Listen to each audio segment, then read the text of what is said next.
ॐ सर्वेश्वराय नमो नमः। ॐ आदिपराशक्तिये नमो नमः।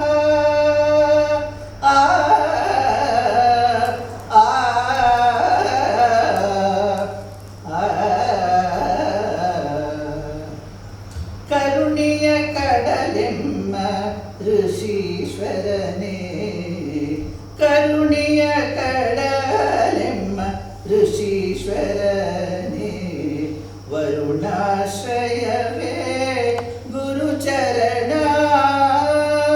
ಕರುಣೆಯ ಕಡಲೆಮ್ಮ ಋಷೀಶ್ವರ, ವರುಣಾಶ್ರಯವೇ ಗುರುಚರಣ. ದರುಶನ ಭಾಗ್ಯವು ಎಮಗಿಂದು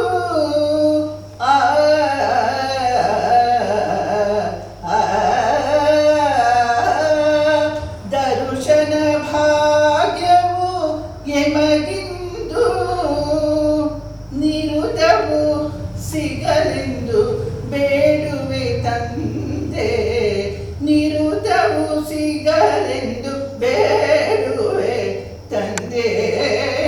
ಕರುಣೆಯ ಕಡಲೆಮ್ಮ ಋಷೀಶ್ವರನೇ, ಭವಭಯಹರಣನೆ ಋಷೀಶ್ವರನೇ, ನವಜೀವನಕ್ಕೆ ದಾರಿಗ ಸ್ವಾಮಿಯೇ.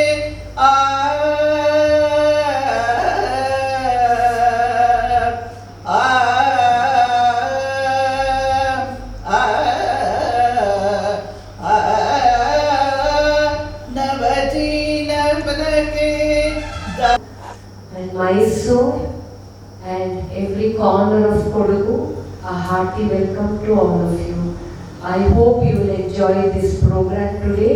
It has been specially designed so that you will get to know what is the Rishi-Devian theory of spirituality. So thank you very much. ಜೀವನದಲ್ಲಿ ಮುಂದೆ ಗುರಿ ಇರಬೇಕು, ಹಿಂದೆ ಗುರಿ ಇರಬೇಕು. Though we all have a goal in life, we are lucky to have the blessings of our Parama Pujaniya Rishi Ishwar Narendraji, who we all fondly address him as Gurudev or Guruji. Parama Pujaniya Rishi Ishwar was born on the 16th of January 1950 at Kottaram, Kerala. His father, Professor Madhavan Shastri, was a scholar in Sanskrit and Malayalam. Guruji was brought up in an orthodox but in a spiritual family. Please come in all over India.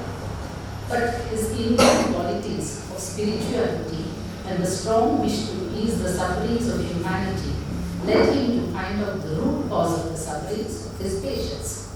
His scientific streak and unquestionable intellectual curiosity led him through a spiritual path in finding not only the answers to the human sufferings, but also how to overcome them. Over the last 35 years of intense meditation and power of spiritual intuition, Guruji has formulated many theories on life and found answers also to the man's intellectual and spiritual quest. Most importantly, he has redefined the procedures of ancient fire rituals like homas, yagas, ancestral soul liberation procedures up to 54 generations, theory of rebirth, worshipping procedures, and many more as per the will of Sarveshwara, that is the Supreme Reality.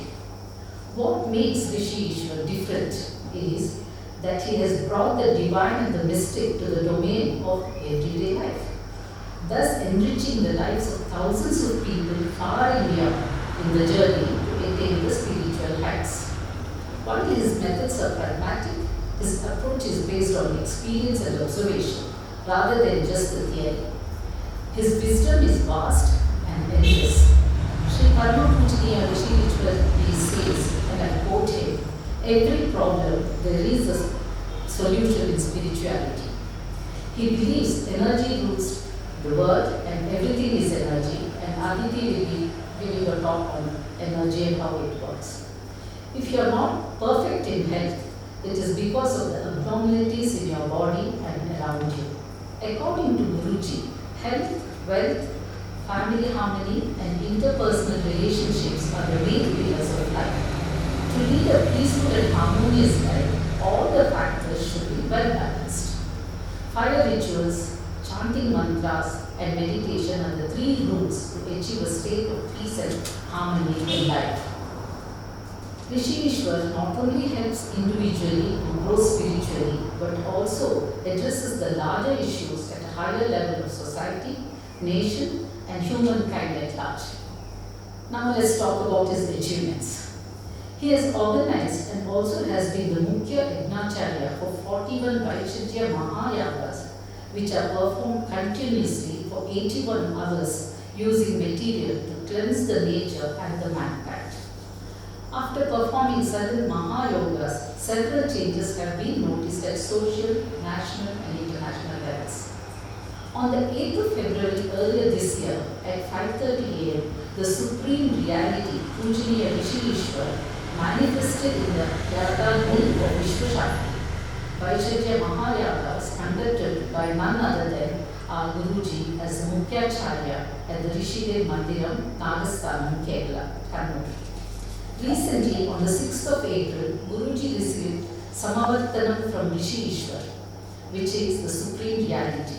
In addition to existing spiritual duties and responsibilities, Parama Pujaniya Rishi Ishwar has additional responsibility at working towards improving, transforming the global collective consciousness and also reducing the impact of natural calamities. Guruji's life exemplifies the principle of simplicity and high thinking. Despite his remarkable achievements, he remains profoundly humble, approachable and patient. In simple three sentences, wherever science meets spirituality, wisdom meets compassion, the transformation begins. Now, I would like to end my introduction of Guruji with just two examples of his disciples. One such person is Srimati Sharada Sridhar. She is a respected spiritual guru and also master Reiki healer, whose teachings and healing practices have impacted the lives of thousands of people. As an accomplished teacher of Vedas and Bhagavad Gita, she has been guiding individuals across generations, from children to elders, for 365 days a year without a break, with unwavering dedication from last 18 years. Through her deep spiritual insight and tireless commitment, Srimati Sharada Sridhar continues to inspire countless seekers, illuminating their journey to inner peace and self-realization. As a tribute to Guruji, she has come up with a book called as Path to Self-Realization with the help of her students. I think the books are available here for sale. Anybody is interested can pick it up on your way out. One more example I would like to give you is another person called as Acharya Elisi from France, who has been a disciple of Guruji for the last 20 years. She has surrounded herself completely, has been very disciplined in performing all the homas as per Rishi Ishwar's guidance. She has established a Sadguru temple in France, and all the methods of Rishi Ishwar's type of meditation, mantra chanting and fire rituals are strictly followed. Few months back, in the month of February, during the Kundalini program at Kerala, she reached Rishi level in spirituality. Many followers in France are quickly attaining higher level of awareness. Even in our neighboring state Kerala, a lot of disciples of Guruji are rising to a higher level in spiritual journey. You know, there is a saying in Kannada, I started with Kannada saying, again with the Kannada saying that I end my name. Modina Madalu Utvarku, Kade Bhashana Kara Agilbatu. Yakendra Yavi Vadila Kelke. Now it's time for refreshments. All of you please get up and then have your refreshments. And then I would like all of you to come here after 10 minutes or so that interesting topics will be there. Two people will be talking on various stuff. Thank you. 19, and it's been a really blessed and beautiful park. I depend on no one else but Guruji, and I trust him 100%.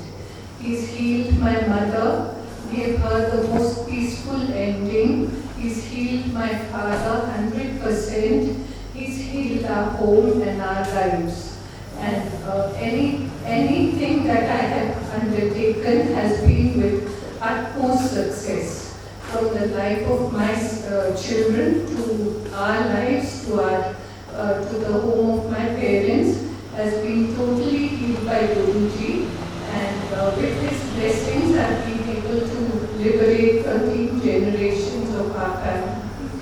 And it's been a really powerful and peaceful experience. From 2022, I knew about Guruji because Swati was talking about it, but I was taking care of my mother. And then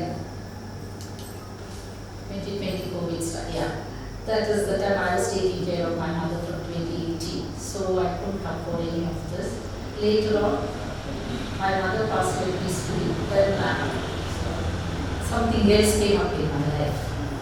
Then Swati said, okay, I myself contacted her. I said, I would like to come for one of, let me see what it is about. And I came out. And then it was in her house. That was the first time I met Guruji. Then there is no return at all. From that time onwards, I've been a follower of him. And I'm not lying. Whenever I'm in the cook, I do his homa in the evenings, and it gives me a lot of pleasure. And it's not only me, and my family is all over the world. When they come this time, first day I thought, okay, they might not like it. Suddenly they asked me, Matilama, how come you're not doing? We want to sit around and watch last year they all had watched. So this year also they wanted me to do. I said, maybe I thought I would be disturbing you. They said, no. We were even from the little girl from 2 years old to 75-year-old. They all sat together in the evening. 10 minutes we just sat there and I'd like to, in the next 10 minutes, I'd like to throw some light on how modern science is now proving all the facts that our ancient rishis knew intuitively, and what was very obvious to the people in the pre-colonial era. Now, for us who live in the post-colonial era, because of our lack of faith and devotion of the ancient practices of Sanatana Dharma, we are now forced to use scientific proof of all what is happening in the areas of quantum physics, epigenetic studies, and neuroscience study on spirituality. We are now forced to use the proof from all this to reiterate what our rishis and seers knew intuitively before the colonial period. So, Rishidev's foundational theory is that everything in the world is energy. You may all have heard of Nikola Tesla, one of the most brilliant scientific minds who has been credited with innovation of the alternate current, of radio signals, of the neon and fluorescent lights, and so many. Now even Elon Musk's car is named after Tesla, because all the bright minds of the century know the value what Nikola Tesla added to science. And he, along with Albert Einstein, if you read their work in detail, you will see how overlapping it is with our ancient Indian spirituality. So Nikola Tesla has, his quote says, if you want to understand the secrets of the universe, think in terms of energy, frequency and vibration. And this is what even Rishidev and all the ancient Vedic texts tell us. Everything in the world is energy. In spirituality, very often, the fundamental belief is that everything from the chair, the table, we the people, do that you know about. And all these energies are present in the universe. And what is frequency or what is vibration? Vibration is the actual movement of the energy, how the actual two more subtle things that we can't see, like our thoughts, feelings and emotions. They are all just matter, just energy existing at a particular frequency that is individual to itself. And what ancient Indian beliefs believe is that through the practice of mantra chanting, we are harmonizing or bringing the vibrations of our body, whatever its measure is now, we are harmonizing it to come into the same vibration which is as natural as possible, what Guruji calls natural frequency or the frequency of the universe. And when we are vibrating harmoniously with the frequency that the nature is vibrating at, then there won't be any problem with us, no ill health.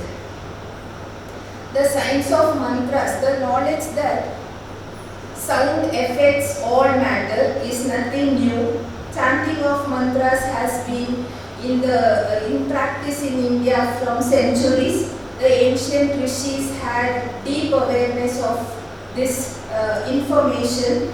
It's not surprising now that in this age of chaos, when we are all facing so many troubles with our health and harmony and relation, it is not surprising that people are moving back to something that has such a solid foundation.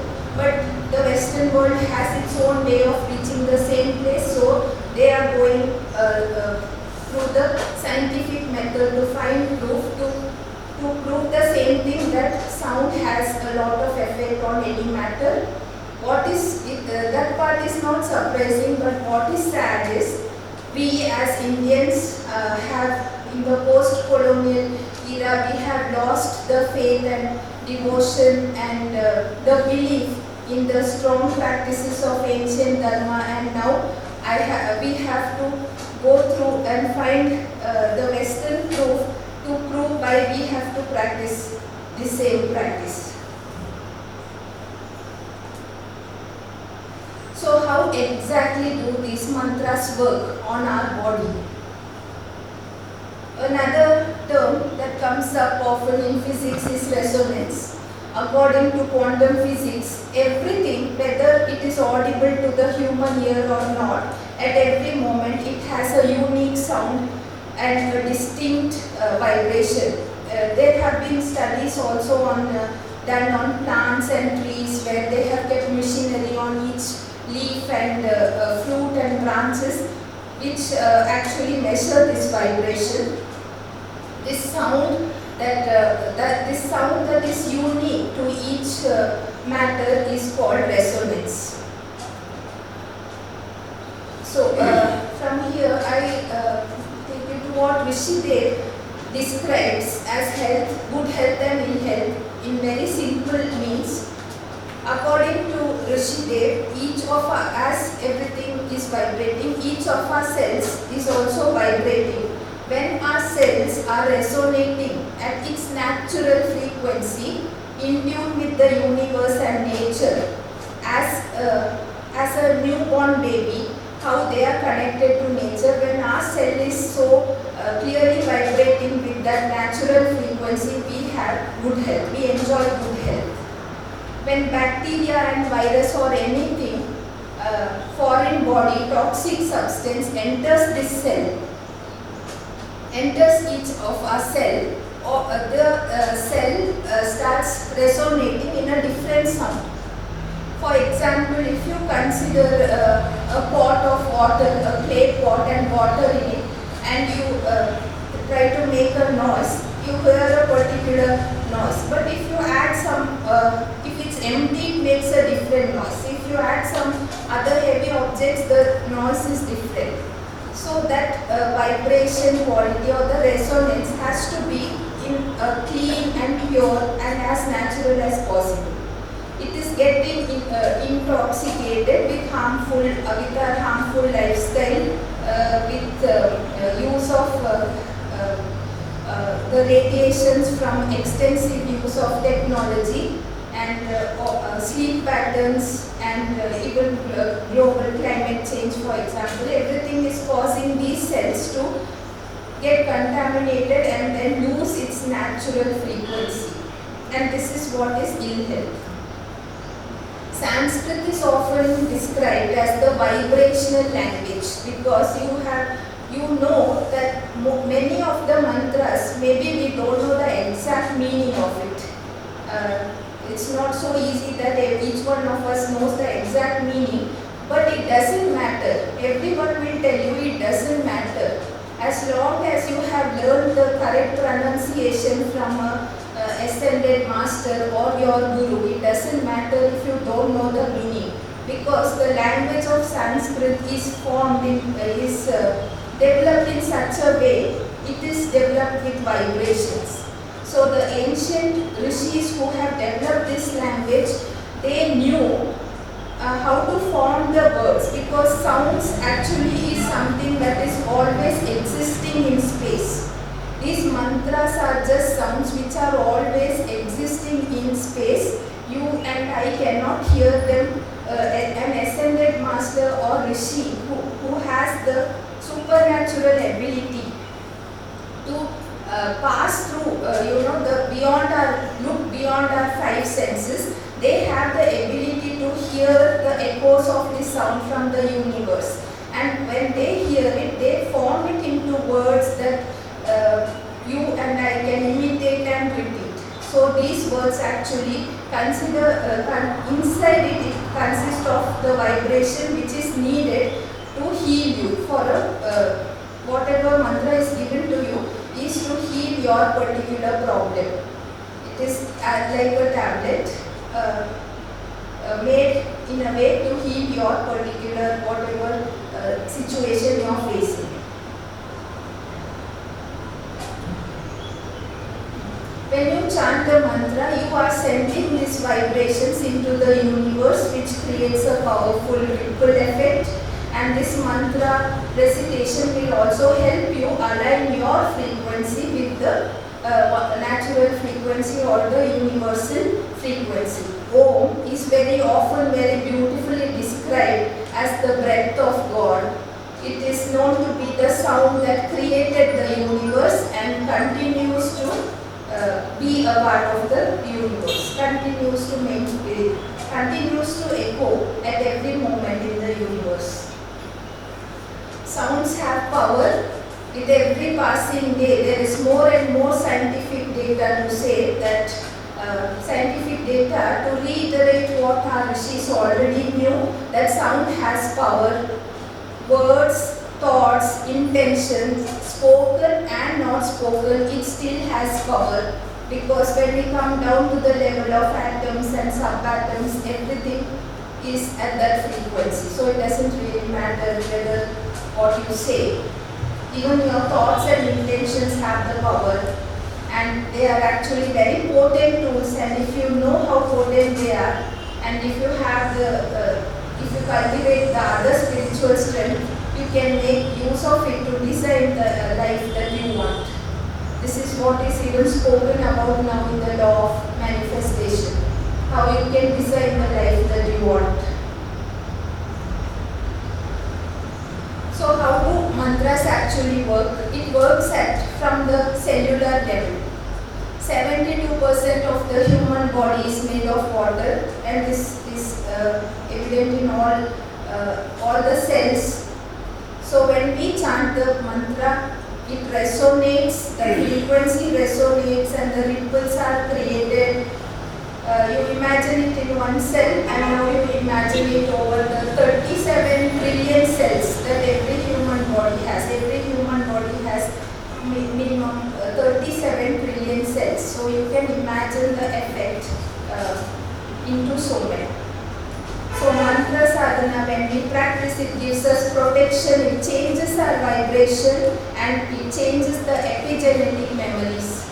Even the other field of science that is now overlapping with spirituality is the epigenetic study, which is a study of how the cells and how external effects and the cells affect our DNA.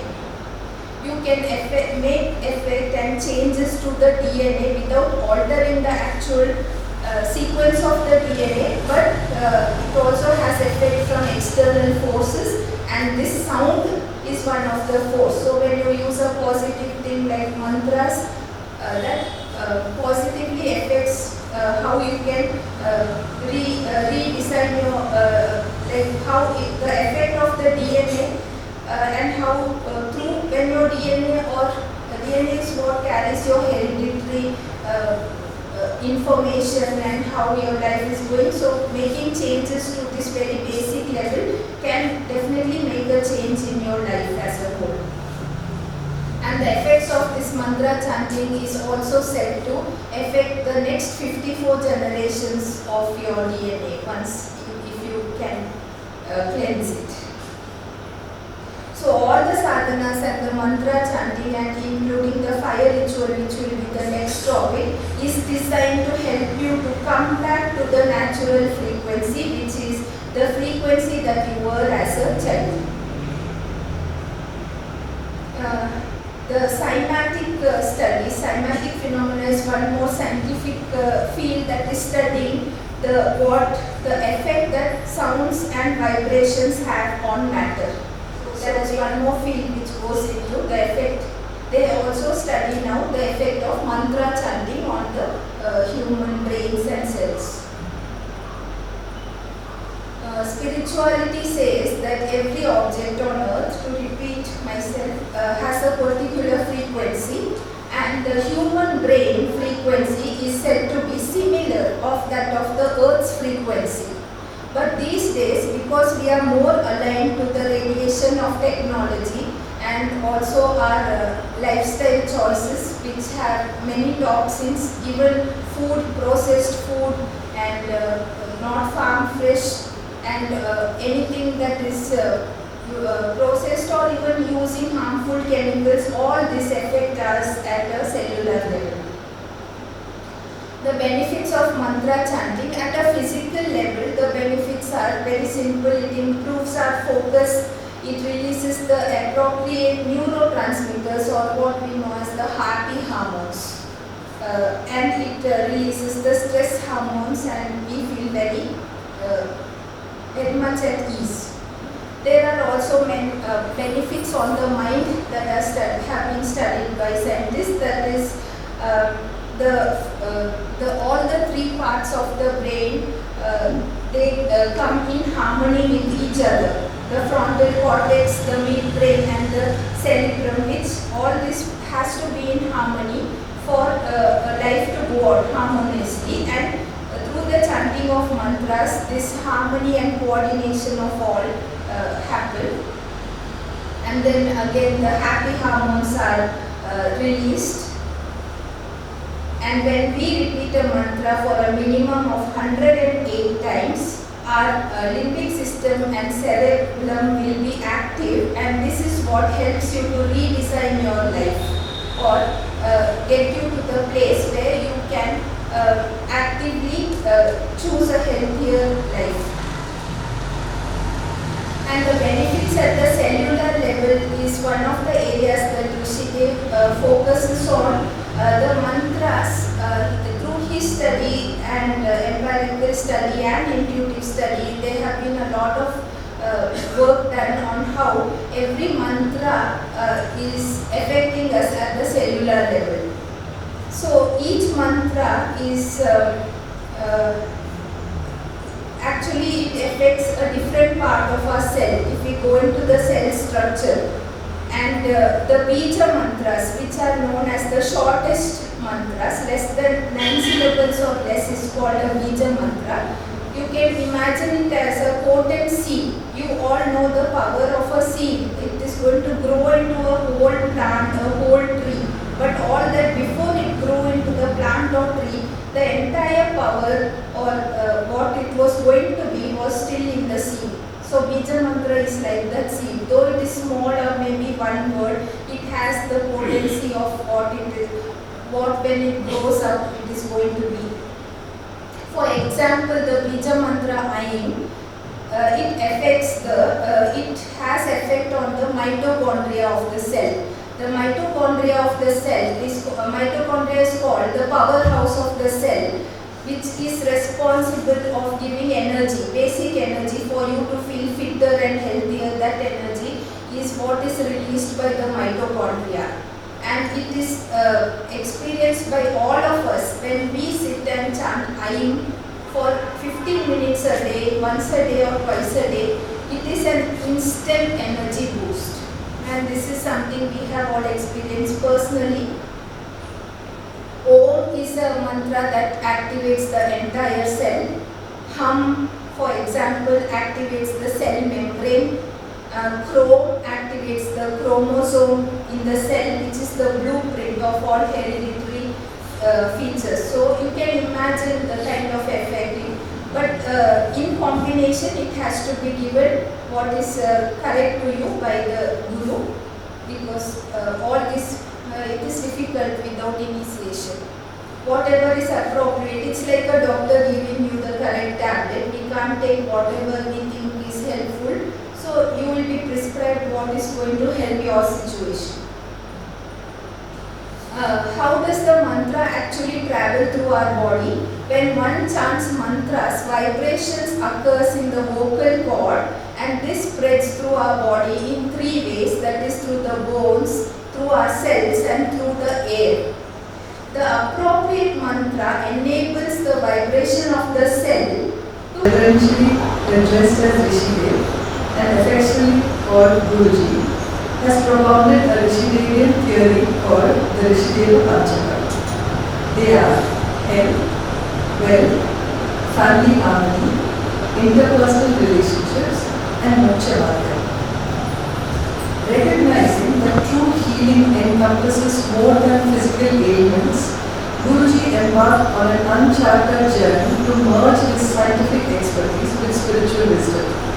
This led to developing of holistic methods that integrate meditation, specialized exercises, and dietary adjustments to address the physical, mental, emotional, and spiritual dimensions of well-being.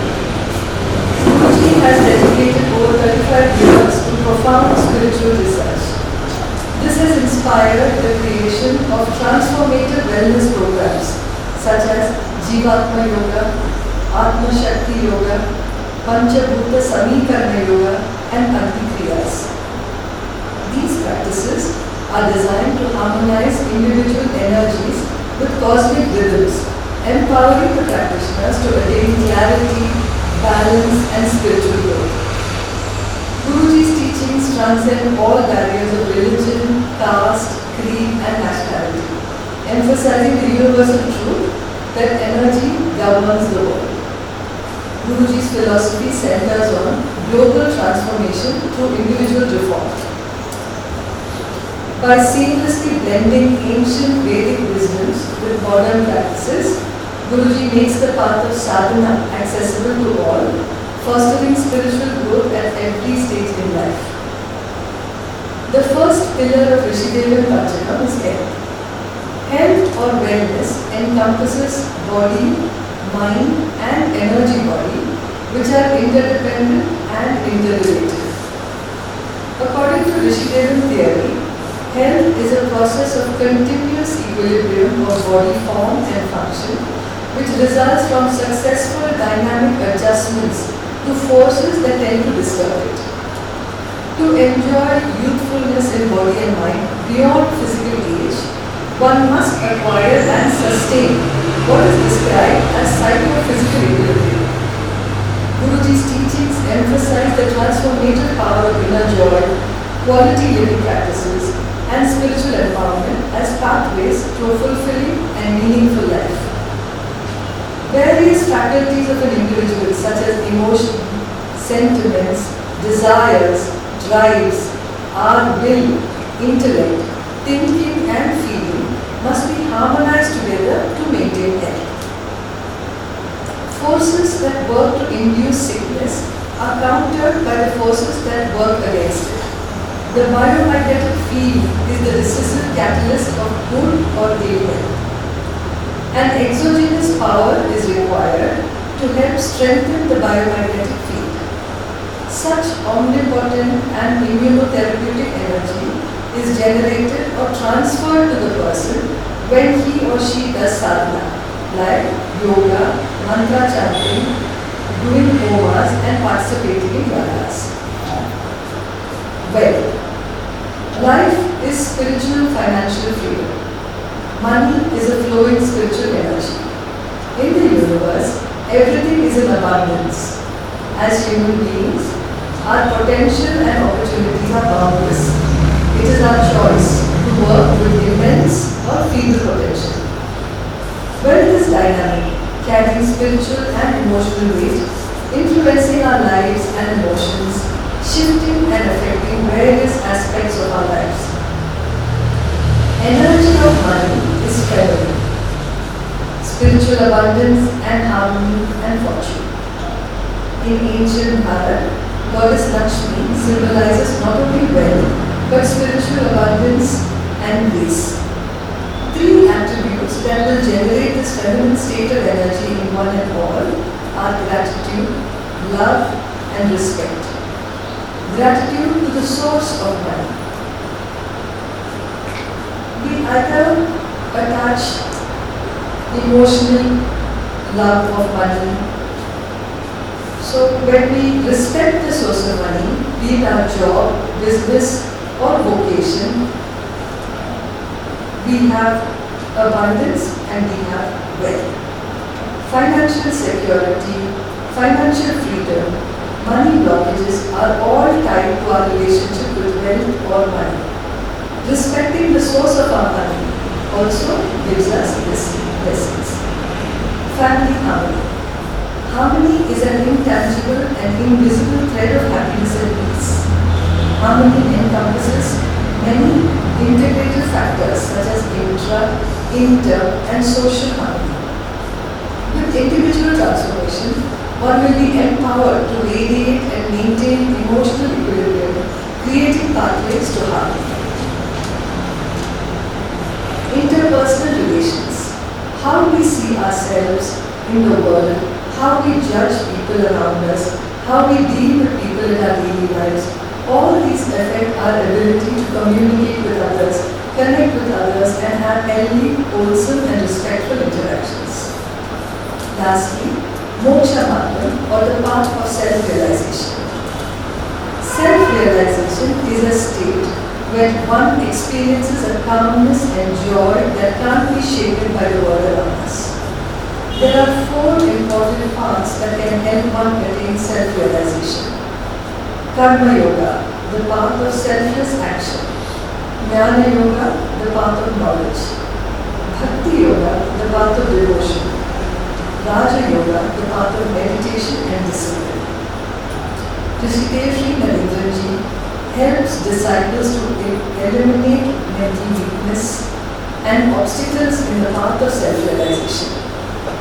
A guru is not just a teacher, but a beacon of wisdom and spiritual insight who helps us navigate the complexities of life. Hence, surrendering to the Guru with humility and devotion is fundamental in our pursuit of self-realization. To conclude, Rishideva's spiritual empowerment mode makes individuals to transform normal human beings to the level of the transhuman energies for fulfilling duties. It is the Rishidevan vision for the Satya Yuga to build upon and span an organized network and exemplary cosmic assemblage of empowered persons to create a society befitting this Yuga. My humblest pranam at the lotus feet of Param Pujaniya Rishikesh Narendraji with deepest gratitude. Thank you that we are in your presence, receiving continuous blessings that enrich our lives in ways that we do not fully comprehend. Thank you. also Kanchana was explained beautifully, and what Rishike's teachings have been saying, what everybody is being doing, already will explain, and explain wellness practices also, and what is health, how to maintain it, spoken about Guruji's teachings, and sadhanas which helps the body and the mind. Everything is explained beautifully. Thank you so much. At our human body. And with a few slides, I think it will be more clear what I am going to speak. But to tell you the truth, earlier in the initial years, I too used to wonder why Guruji used to make us do so many fire rituals. And then some of us had, in our class, we were living in apartments, and it's rather difficult. We in Koorg are so lucky and blessed that we are not answerable to anyone if we want to start a home fire in our garden, you see. But in the cities, they have to be careful, and apartment community, they may not allow them. I think those of us who live in Koorg, we should take maximum advantage of our freedom and practice this for not only personal gain but the gain of our nature and society. Please bear with me, I need help with my technical side of this. My technical team is at work. Pranamaya Kosha is the energy, life energy, which holds our body together and makes us move the pranic energy. Then we have Manomaya Kosha. This has got everything to do with our mind. So it deals with emotions and reasoning and such things. Then when we go in further, Vijnanamaya Kosha, which has to do with our brain. So it is intuitiveness and wisdom. There is a course which we are doing, the Soul Empowerment course, and with each layer we were made aware of each of these sheets, and it is so, I have no words actually, that we are actually sensitizing ourselves to feel these koshas, and the final, the bliss level, our core, the soul level is Anandamaya Kosha. That is the ultimate. Once we realize and we are sensitive to our soul, our whole existence changes. We are in a blissful state. Actually, I request all of you to do this fantastic course. It's a day's course only, and under Guruji's, we are really blessed to get this course. So the next, we have our body needs these 5 energies to work well. Electric energy, thermal, magnetic energy, biomagnetic energy, and reproductive energy. Now, this is our Guruji's contribution to the world. This is what we actually look like. This is the energy body, and through his intuition and hard research, Guruji has given a detailed description of our energy body. As we have learned from him, our body does not end here. 3.5 meters surrounding us is this energy body. Each one of us have an energy body. For a healthy person, it is 3.5 in males and maybe between 3 and 3.5 for females. Suppose our body is sick, then what happens? this level depletes and we feel very tired and many problems in the health, mind and emotional level occurs. So, this is not my topic today. I just wanted to show you what we actually look like before we go on to the fire rituals. Why that actually help us?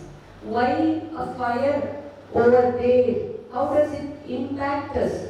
Why is Guruji making us do fire rituals? Why does he want us to attend homas and yagas? Why is he making us do these things? To understand this, we have to know this. And you will be interested to know our human soul is here. Maybe in the next class, when Guruji takes up this fascinating subject, he will tell you, this is soul. Here are the chakras and they go more than Sahasrara. They go right up. And all the other corresponding chakras are there. And the other one which is of interest will be Atma. So, normally people confuse the Atma with the soul. Atma is here. So that is a brief description of our energy body. That is how we all look. And you can imagine that all the time in vibration, all the time. Nothing is static.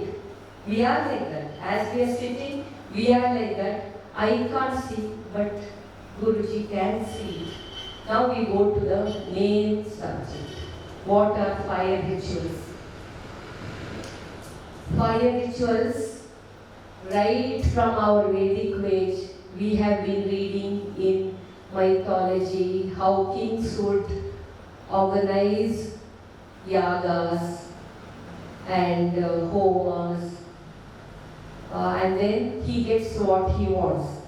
For example, King Dasharatha was said to long for male sons. Then what happened? He asks Rishi Vasishta to solve this problem. And Rishi Vasishta tells him, you must do one home yaga called Putra Kameshti Yagam. Then you will be blessed with sons. And the story goes that under the aegis of this Rishi, the King Dasharatha performed this yagam, and at the end of the yaga, Agni Deva comes up with a bowl of payasam and asks King to distribute it among his 3 queens, and as a result, Lord Rama, Lakshmana, Bharata and Shatrughna were born. This is one story. Another very popular yaga in all our history books is the Ashwamedha Yaga. When a king wants to proclaim his strength and sovereignty, he performs a show called Ashwamedha Yaga. That is very complicated, and over the years many kings have done this yaga. Now coming to what messages on what is to be done, how is to be done, when, and the detailed procedure. So, such things happen to our Guruji, and he has till date completed 41 Vaishajya Mahayagas, over 81 hours and some 108 hours non-stop day and night. Now the yagas are the biggest fire rituals, and huge amounts of basswood like people, neem, sandal, bunny, whatever is prescribed will be used. Vegetable oils will be used, cereals will be used and herbs, rare herbs will be used. That is the reason one yaga cost goes into lakhs of rupees. So,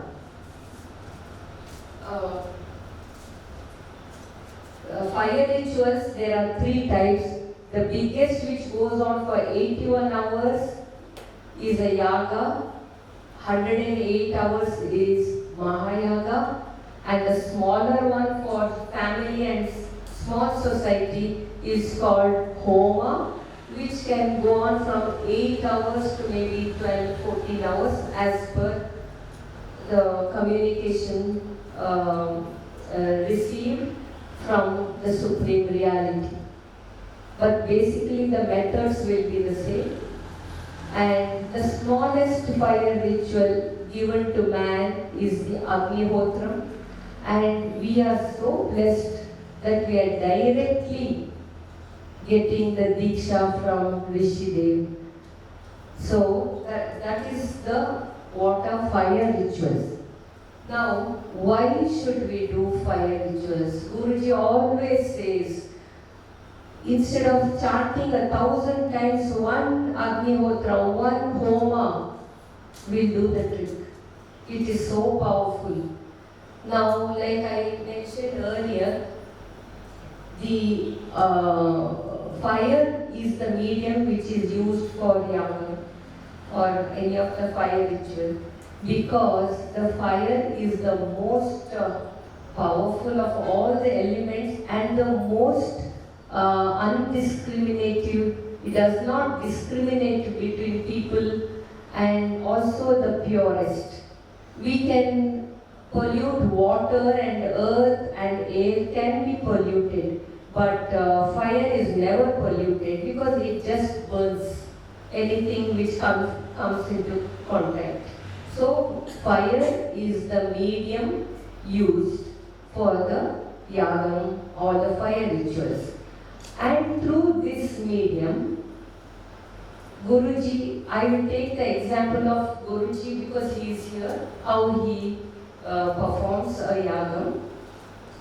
First, he may get a message from the Supreme Reality that we need to do a homa for such and such a purpose, something of deterioration in the society or a threat at the national level, or the basic comforts of man is depleting, water is getting polluted, air is getting polluted, and there are diseases which are spreading, so people need protection. And then Guruji takes the procedure, and then people write down the procedure, what is the shape of the Homa Kunda, how big should it be, and what are the base wood to be used, how much, what are the herbs to be used, how much, what are the oils to be used, how much, and which are the deities to be invoked during that particular yaga. And he will carefully choose the place, the day and the time to the last precise second. The fire is lit. It is such a scientific, most beautifully orchestrated event, and the people who helped Guruji in this are handpicked by him. The Agni priests who tend to the fire day and night undergo a strict discipline, and so they are able to withstand the temperature of that fire, and also to stand there day and night. They have shift system. Then mantras are selected. Guruji's mantra chanting group are very carefully selected, who have proper pronunciation and who are dedicated. Then there are Veda groups who sit and chant the Vedas. So with all this happening and a time piece, a clock, the procedure starts something like this. Guruji starts with the procedure. These are some of the images that was in Siddha Dashalakshmi Homa. Maybe if you can see the Devi and the lion, if you can see. At the last, the Purnahuti, when the goddess blessed Kodagu. This is another one. That is Sarveshwara, I think, Guruji. This one was in Kannur at one time in the temple, some years ago. And this divine flame, it is not as if we take a matchbox and light the divine flame. This flame was started in May 2012 at 6 a.m. in Kochi during Guruji's first yaga. After that, it is preserved just like the Olympic torch. And after each yagam, that flame becomes stronger and stronger. And that called Vaishwanara, that divine flame is called Vaishwanara. Now, how is it done? I have just mentioned. You can see a video later. But after all this, we still need scientific proof of this. So, Guruji is so confident of his methods, so sure what he is doing. At one time, he has invited Dr. Krishna Madhava, who came to Singapore as well. He is a biophoton expert, and he has worked with NASA, UN, and other international organizations. Then Guruji invited a team of S-Vasa and ISSA.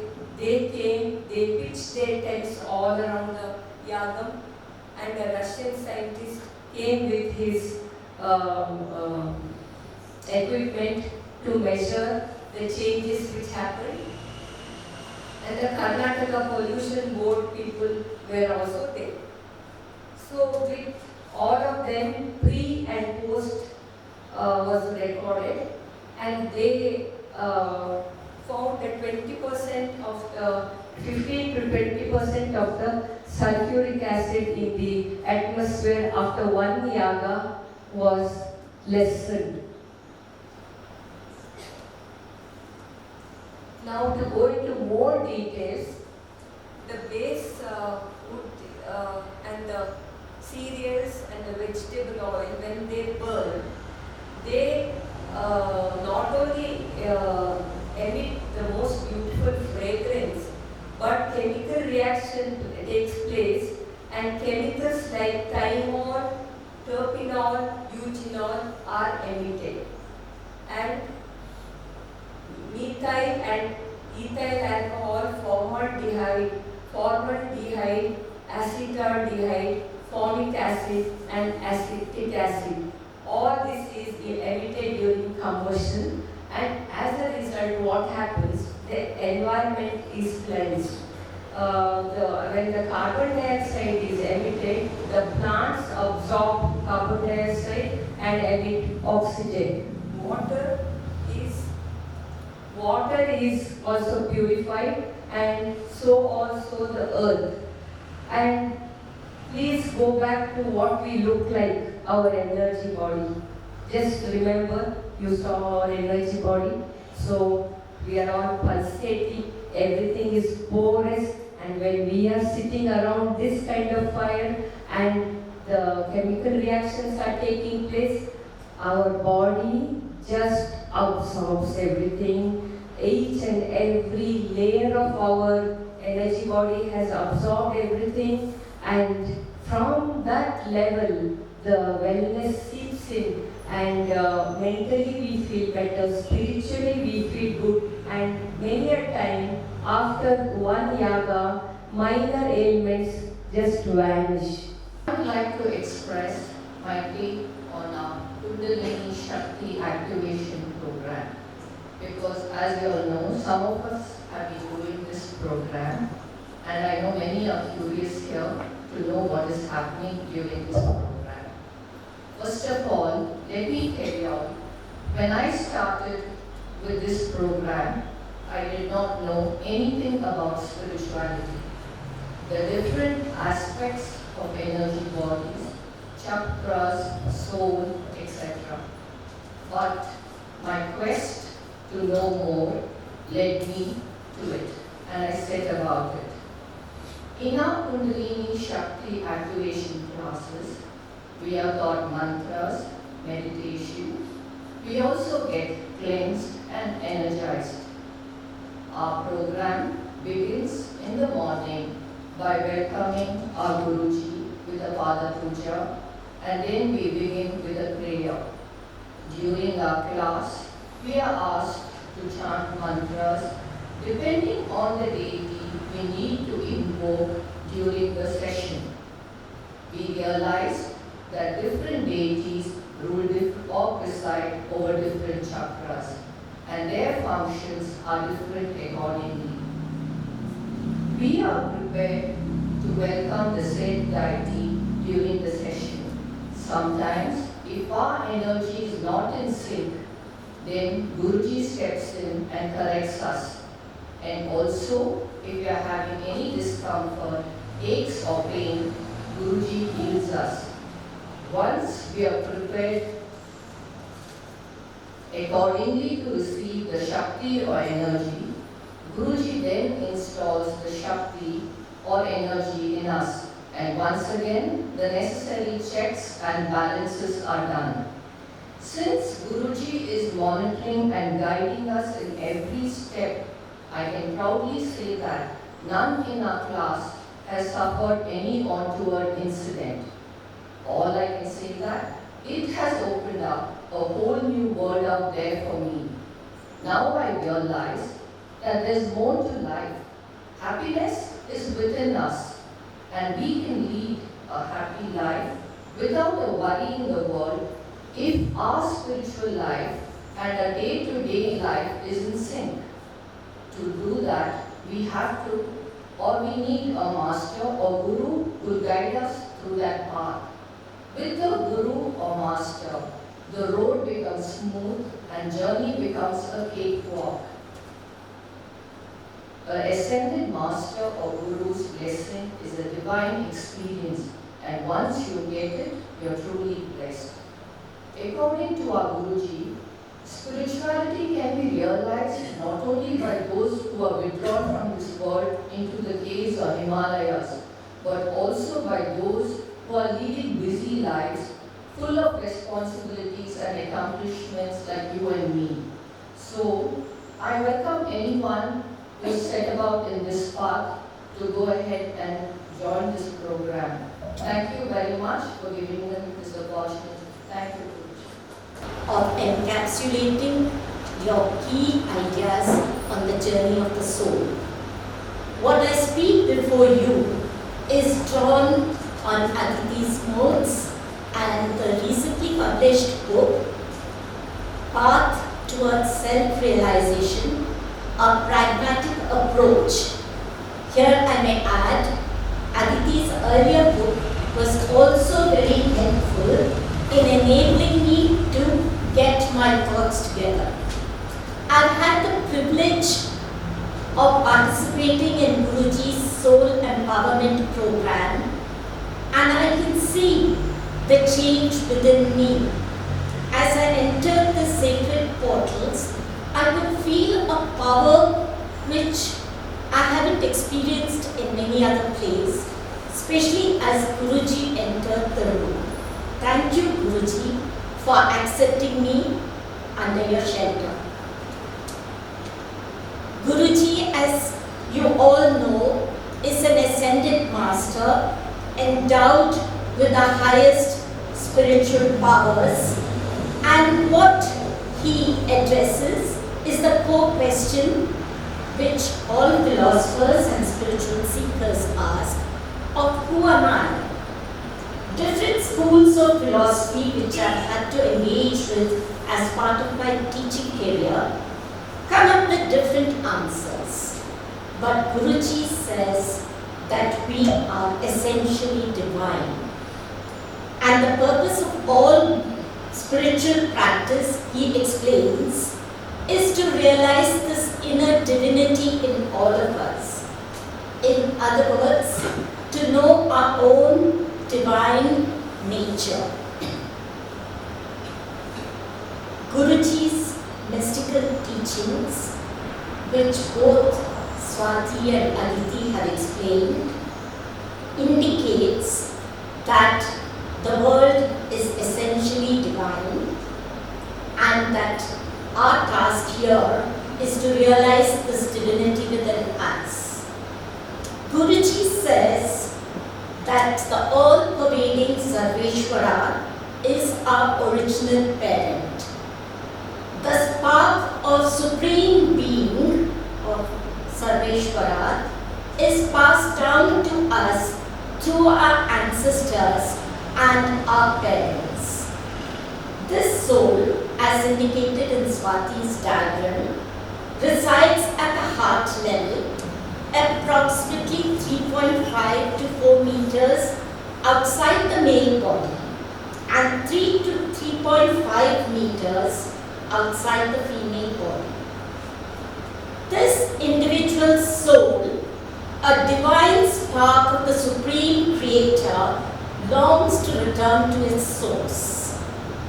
However, it cannot do so freely because it must first bear witness to all our actions, faithfully recording our karmas, both good and bad. The soul's longing for reunion with the Creator is hindered by the consequences of our deed. Because the soul is pure and honest by nature, the soul diligently records every action, ensuring that each one of us ultimately face the outcome of our karmas. The soul's journey back to the Creator is not easy. It faces several obstacles because of our accumulated sins, or as Guruji says, Guruji doesn't use the word sin, he says contaminations. These include karmas carried forward by our past life actions, karmas inherited from our ancestors, and those accumulated through our own actions in this lifetime. The imprint of karmas, and as Swati showed us the layers of our body and our astral body around the body, is stored in the 5th and the 11th layer of the soul. In the 11th layer of the soul is particularly, the 11th layer of the soul is particularly significant because it houses Lord Narayana and Mahalakshmi Devi, the divine custodians of wealth and prosperity. They bestow wealth upon us in accordance to our karma eligibility. However, the divine energies cannot remain in spaces that are energetically impure or contaminated. These deities are also discerning about how wealth is utilized.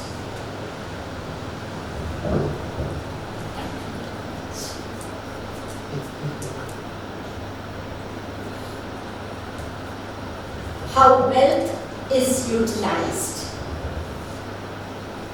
According to their guidance, we are permitted to spend only 5 or 10% of our profits that we have earned in the year and not the principal amount. This teaching reflects the principles of infinite abundance and the deep interconnectedness of all existence, which Aditi spoke about. Never mind. Sorry, I don't know what happened to me. Suddenly my voice went a little out. So we are not allowed to use it. The interconnectedness, the universe is abundant. It is waiting to give us what it can offer. But it doesn't mean that we draw greedily out of it, but spend with restraint. It serves as a reminder of the eternal, unchanging nature of Sarveshwara, the universal consciousness that governs all. Guruji further elaborates on the karmic burdens that each soul carries. Now, this is the important point.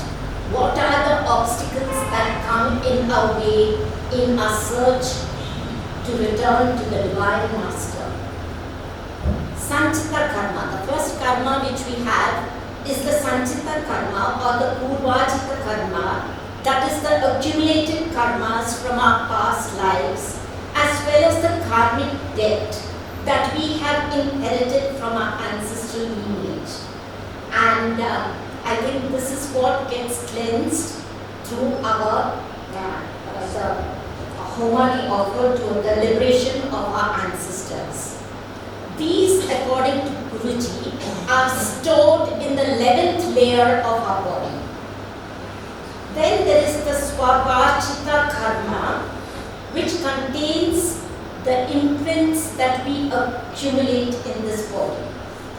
We have to face the consequences of our actions, and even if the intentions are not harmful.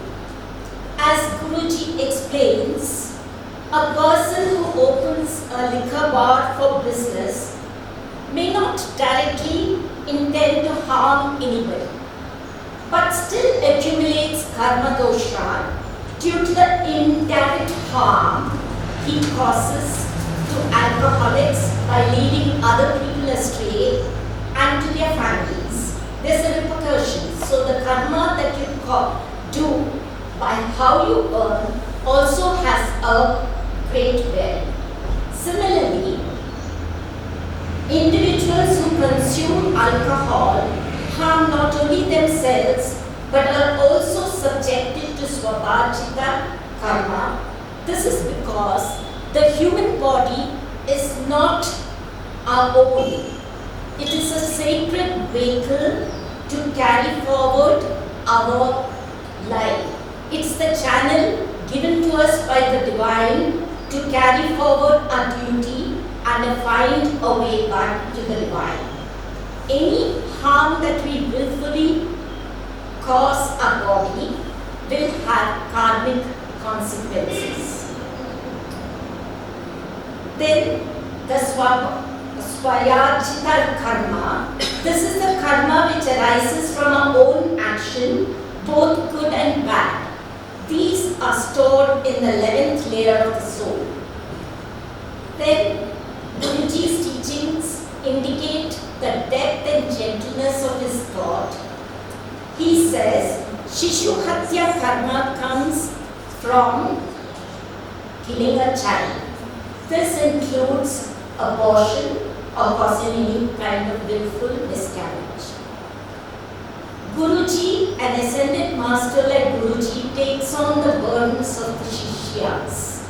So there is the Shishyajita karma, which the Guru takes from us and onto his own shoulders when we do the Pada Puja. When the disciple performs Pada Puja to the Guru, the accumulated karmas of the disciple are transferred from our shoulder to Guruji. This is known as Sishyajita karma. These are not the only obstacles that we face in our journey or search for the Divine Master. Some additional obstacles also dog our journey to the soul's journey to the Divine Master. These may be doshas or curses, as you wish to understand it.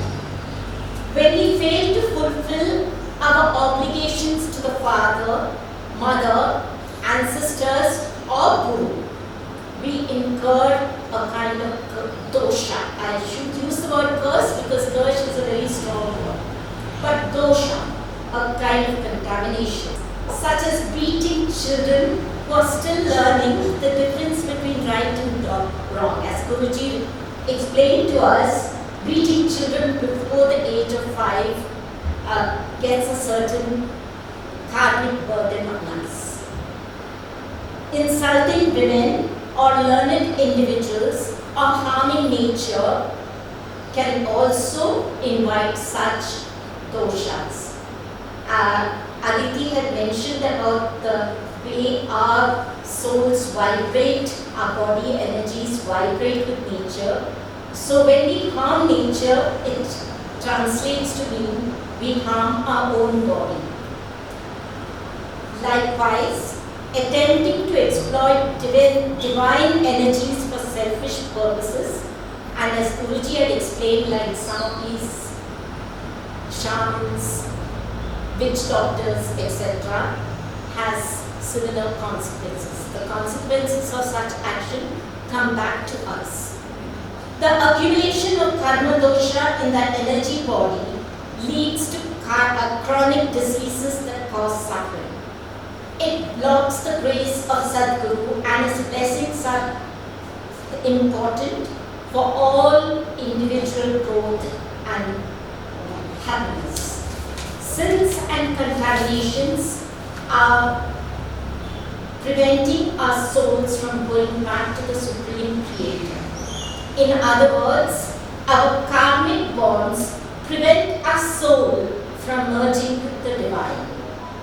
It is only by removing our karmic bondage that it is possible to enhance health, wealth, happiness, and harmony within the family. Therefore, performing rituals and spiritual practices, which has been explained so far, is not merely upholding tradition or religion. It is the means by which we prepare ourselves to receive the higher spiritual energies and clear the karmic bondage that hinders our progress. Now, how does the journey go back to the divine? How does it do? We understand, we accept death is the inevitable part of life. Natural death occurs under the guidance of Yama, the cosmic regulator of life and divine. This process begins about 4 to 6 months before spiritual death. Subtle processes such as withdrawal of chakras and the dissolution of the vibhora energy fields begin to take place. The soul's journey after death is based on Trikala Jnana, the knowledge of the past, present and future that the soul possesses. The soul's onward journey at the time of death is determined by the level of contamination at the time of death. Some souls are drawn to the earth. This realm is extremely hot and is depicted in some cultures as hell. But this is not hell. It is just a place where the soul is entrapped within the earth's crust. Others who typically experience sudden and unnatural deaths, such as accidents, where there is no time for the purvajita karma to fully integrate into the soul, these souls become wandering spirits and are living among us. This is because these souls carry less karma dosha and therefore have not been pulled into the earth but remain in the earthly plane, moving among the living, and still others reach Pitruloka. The Pitruloka, Guruji says in no uncertain term, is located on two sacred hills known as the Shankara Hill and the Gauri Hill. These hills are imbued with powerful magnetic energy. Souls that reach this realm undergo spiritual empowerment and purification as part of their liberation. Souls of those who willfully commit evil acts are drawn into what may be called evil worlds, a plane which resonates with their negative intentions and actions. Beyond the post-life journey, there is another possibility. One can attain God consciousness while still living. Through dedicated sadhanas, an individual can transcend ego, experience deep inner peace, attain unconditional joy, and merge with the Supreme Creator, thereby dissolving the sense of individual identity. Thank you. Here I briefly would like to add that I have been doing this soul empowerment program, and it's been a remarkable experience in my own life. I cannot say more because it's something all of you will have to experience to benefit. Thank you, Guruji. Journey of the soul was explained beautifully. Soul empowerment, its programs, and your experience too. And that too in Guruji's presence, whatever you have experienced, that also was told. The transferring of the soul and the original owner of the soul, that how it goes to the Creator, to the divine owner, and what about the wandering souls. Everything was explained.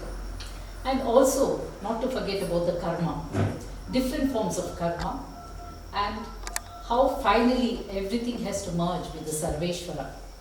Also about the doshas, and how to come out of these doshas, and here the importance of spiritual practices is what is needed. And you also spoke about Trikala Jnana, how it is important to us, daily lives, how whatever you have been living, how it affects your health, everything. So how you can overcome that? That is, with a dedicated sadhana, you can attain peace, and with the unconditional love, you can lead a healthy life. This is what I understood from your talk. I think that's it. And with Guruji's permission now, I think we have about 10 to 15 minutes. Any questions to Guruji? Can I take the liberty of asking people to ask you a few questions? Yes. Question and answers. I think you need a chair to sit.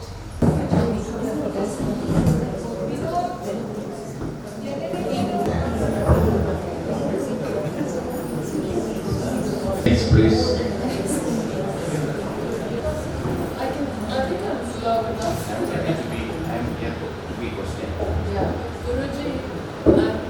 I'm actually asking from the point of view of both of us. Karma doshas, Guruji, how it affects us and how it can be cleansed. Because I think that's important for all of us. Then further, if you divide the karma, there are karma which we do for our personal benefit, or which we try to do even by harming others for getting a personal benefit, or there are various things. Various ways it can be performed. So if your intention is bad while doing an action, then you get some problem. That we call it as karma dosha.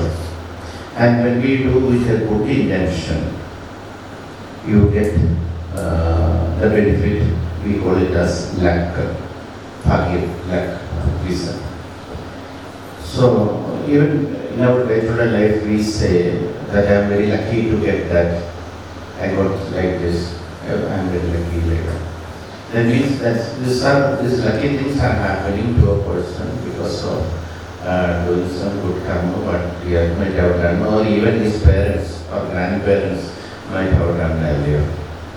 And if some misery is happening in life, even though we don't do any bad thing earlier, sometimes we may have to experience bad thing in our life. So that is actually, then people used to tell, I have not done anything bad to anybody. Then why I am suffering like this? So such a thing also can happen. So this actually probably his parents or grandparents or somebody in that lineage might have done something wrong. That's why we are experiencing.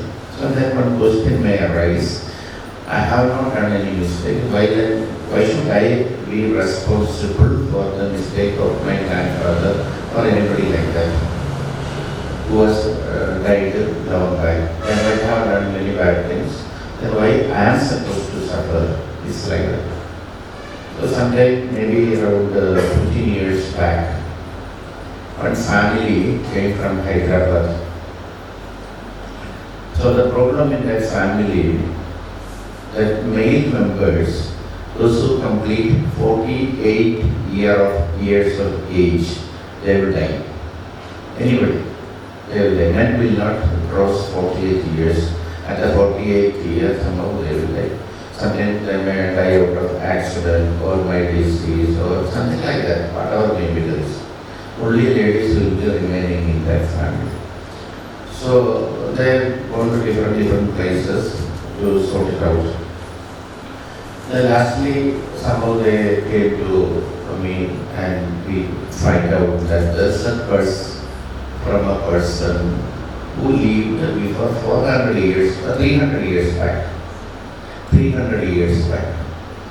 Then upon interaction we found how that can relate to this present generation, why this family people are playing together. Then at that time we found this great grandfather who lived at that time almost 300 years back has tortured and killed one girl.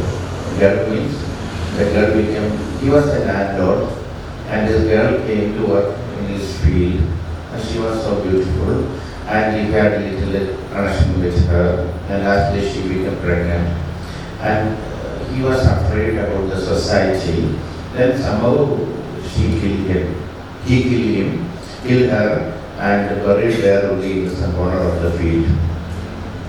At that time she was pregnant and she cursed him at that time, I will never allow anybody cross more than 48 age because his age was 48, the person who killed her. And she killed him also. And further, whoever was coming up in the family, every man was killed by her. Then these people are asking how we are related with like this because somebody did some mistake. Then upon interaction, this soul, that female soul was invited there. Then upon interaction, that same soul of the girl, when she was summoned there, and we asked her, how you say that this fellow has killed you?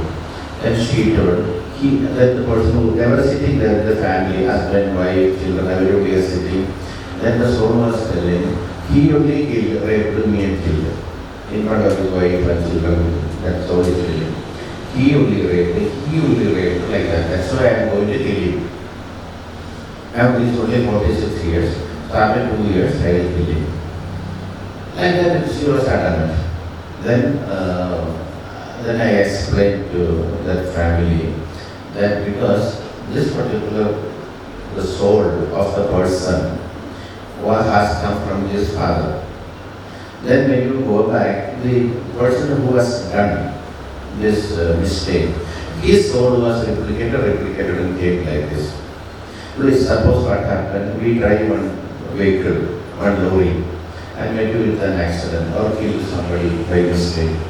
Then we sold out that lorry and we purchased another bus. Then we purchased another car. Then we purchased again another one jeep. And lastly, somehow this police will at the end they will catch. So when they came, we will be telling, see, I did not drive a lorry. I am having only one car. Then police will not leave like that. Then they will verify. Lastly, they will tell, see, you are driving a lorry which is having the number of so and so, and then you did a mistake at that time. Then that is actually the lorry killed the person. Will the law accept that? No. They will not try to find out the lorry and punish that lorry, They will find out who was driving that. So then that is why the police is reaching to this particular person, where even though he is driving only a car at that time, then definitely they will punish him. The same thing is happening over a period, over generations. Most of the time we change the body. And lastly, the soul is in this body. So that lady, that soul is telling, that the lady soul who died, she is telling this is the same fellow. And every time, every generation I am killing these people. The same fellow. Suppose if he is having another brother, of again the replication of the father's soul, she will kill him also. Suppose by mistake one brother or sister having the soul of the mother, then she will not kill her or him. Like that also in between some people are escaped. So that is why these things are happening. That's why whatever the mistake they are doing, that is we are telling it is Purvarjita Karma Dosham. Purvarjita Karma Dosham. That's why such a mistake we are punished. So we see certain small children, even upon birth, maybe 6 months or 7 months, they get very diseases like leukemia and all these small children are getting. Why? They have not done any mistake. They are not even able to walk also, but still they get the disease because that is the Purvarjita Karma Dosha. These children are punished. So they have to experience something, so get the disease maybe within a month or 2 months, so the child will die also. Then the problem will be finished. That is actually the problem with the Guruvandana Karma Dosha. Then, where it is affecting that there are other Karma Dosha, I think it was explained here, Swayarjita Karma Dosha, Guruvandana Karma Dosha, then Sabhavarjita Karma Dosha, then Shishyarjita Karma Dosha. If you have students, they do the Pada Namaskaram. Suppose you are a teacher, maybe spiritual field. But in other field, even if you teach also, nobody will come and do Pada Namaskaram. But this is actually applicable mainly with the people, those who are in the spiritual field. So when they do that, some portion from the student will come to the teacher. That is actually very complicated. It is worse than the other thing. That's why almost all the spiritual gurus, they are suffering to a great extent at the last. They will have many complicated diseases and they will suffer like that and they will be dying like that. That's why nowadays certain people, they don't allow the disciples to touch the feet. They will not allow. That allowed is a problem like this, they are beginning. And even that same problem was there with me also earlier. I was also not able to deactivate this Shishyarjita Karma Dosha. So at that time I think my senior people knows that even leg was becoming black and I used to be the scratch. So whenever I sit I feel to scratch like this. So what people will think, will be sitting and scratching on the waist. It was a big problem at that time. Then I interacted with the supervisor and he told, okay, we'll give you some solution. Then they have given a solution how to deactivate the Shishyarjita Karma Dosha. So that thing now every time whenever the people are doing Namaskaram, after some time I do a normal or a deactivating procedure and clear off all the doshas. So that the disciples or the students are getting rid of their problem by doing Pada Namaskaram. That's why they are asking, whenever you are doing Pada Namaskaram, you have to touch your forehead on the leg. Then maximum Karma Dosha will come to me. So I can deactivate, whereas you cannot deactivate. That is the main. So you get relief by doing that. That is also good. Actually, even betel leaves with Lakshana also kept there. So some dosha will go to the betel leaves also, because betel leaves can absorb maximum things, and whatever is left will be coming to me also. So that also is there. So I don't have any problem, I can deactivate that. And even, I think even as in Yagam, before doing that, we do small homas. That is whatever version is there, that I will be deactivating. Or when I go there, the Kodagu temple, and they will do one Diva Arati for me. In that also, Diva Arati, whatever if there is any version which means there, that also will go. Because otherwise, further it will be, can harm my physical body. That's why such procedures we can't do. And this conversion can affect mostly the health of the person.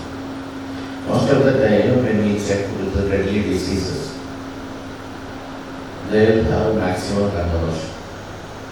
Earlier, now after getting the diseases, you need to remove the conversion. Maybe the result is a bit low, because already it is manifested. It has done the damage to your system. The first it will manifest in your energy body. So you are showing you the energy body. So first all the problem will manifest there in the energy body.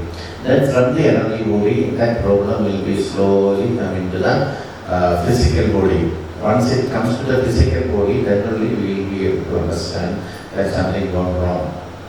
By the time it may be crossing the 70%, it may be in the second or third stage. It's already developed in our energy body. Maybe the damage has happened in the energy body. So then slowly it will appear. Because if you pour hot oil on a pot, the pot which is cold, you put some hot oil in that, then gradually that heat will transfer the oil to the pot.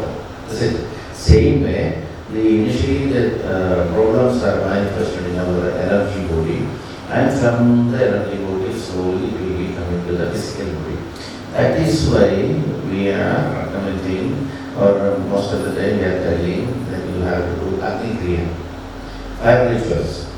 When such problems are slowly there within the limit of your energy body, so when you do fire ritual with the herbs, it is not that you are doing something, any bad material, everything good quality material.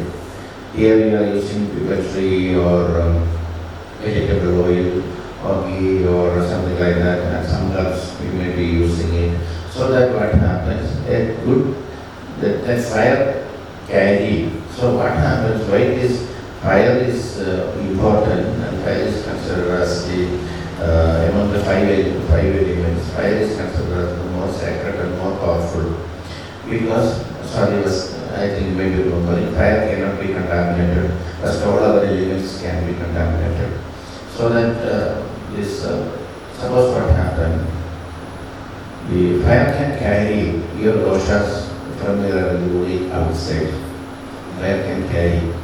How it is? Because suppose I give one chili, one red chili to one of you, and asking you to bite, and you are biting that, then you experience the soreness. Isn't it? Only one person is experiencing. Suppose you keep on fire there, and put the same chili into that fire, then what will happen? All of you will be having little cough. Is it? Because that will come from the fire will absorb the energy and hand it over to the air. Isn't it? And wherever you are sitting, that air will come there.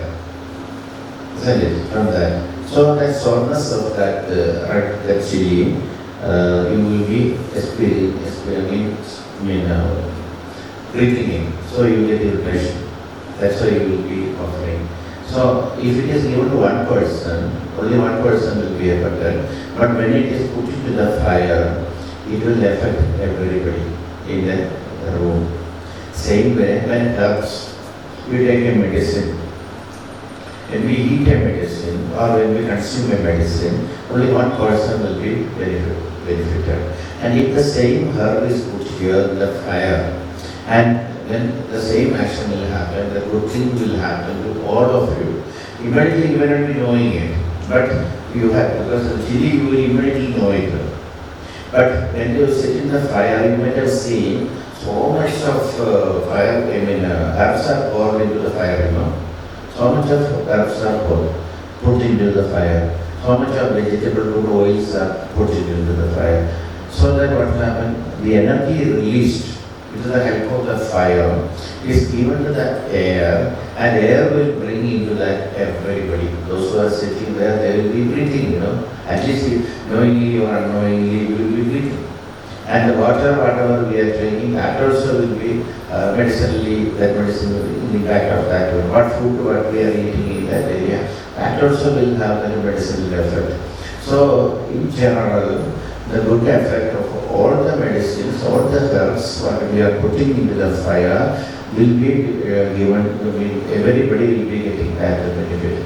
So gradually, that's why Swati was telling, certain diseases get cured and then the only thing we are not highlighting it. That is the thing. But people are getting some benefit. But everybody will go, and later sometime they will say, I had that problem, I had this pain here. After the yagam, now I am not experiencing. Okay, I am like that. But we are not focusing on that. If you are focusing, then everybody will tell, I have this problem, please. It might be a little difficult. That naturally it has to happen. So this is why 81 hours, you see with one milchi if you put here. And during that 81 hours, constantly the milchis are put here in a fire. Will you be able to sit here? No. Even 1 hour you cannot sit here. You will be coughing and you will be running out. Then the medicine, 1 hour, 81 hours continuously, every hour we have been tons of herbs in that. Yes, all these people, you have seen in the video, they are keep on putting in. And the base wood to fire also, it is neem only. Most of the time it will be neem. Neem tree is so much to put, Even insects will go away from there. Even certain bacteria will fly away from there. And even mosquitoes will not come if you put the neem, Even neem oil, apart from the neem wood, they are even using neem oil in that. So it is so much a helpless sacrifice. That is why the importance. But the thing suddenly you come there, I will see only the fire, everything is nice, very good. Okay, then go off. Then what is the benefit you get? Yes, spend more time there. Earlier in Bangalore, we were allowing the people to stay in the vicinity itself. Stay there. Even when you are sleeping also, you get the benefit of that medicinal herb, But here we don't have that facility. Suppose earlier I think we did here, our Siddharth. I think such a places if you do it, or even here also, even if you do overnight yagam and people stay around, it will be very nice. So that the complete area, it will be very nice and everything will be, for everybody it will be good, very good. I don't think instantly we may not be able to look at us, I have a problem here, where this you are down, we may not be, but still it will be good for you. Same way, when you are doing this home, even small one, acting out from that is happening within you. It is happening within you, not outside. Your energy body is covering the fire, and the medicinal herbs are burned there. So definitely, if small things, when it is manifesting inside your energy body, that get healed. That's why we are was saying about outsource spiritual practices. You yourself have to do it, isn't it? So if you outsource at somebody else, but still if you are there, it will be good also. See, when we do, that's why we keep your photo. Suppose we are doing some ritual there on behalf of you, we keep your photo. See, your photo is having energy. That's why we are able to do the photo analysis. So when we are checking your photo, we can find out what are the problem you have. So you need the photo. That's why we say about the simply give photos to other people, unknown people, so that people can do even black magic to do it by your photograph. But nowadays we can avoid it and we can take a photo or something like that. But still, as far as possible, we are not supposed to leave the photos like that unnecessarily for unwanted people or unknown people like that it is. What is the purpose of taking, we don't know, so like that. So from the photo also we can do the things. That's why the importance of prayer ritual. And to some extent, certain conversation also will be reduced by doing the prayer rituals. Suppose you drink one soda, you will get 400 conversation. Soda, you know, 400 conversation. I think you know the reason, you know, I went abroad many times in the classes. For beer, you get 4,000 conversation.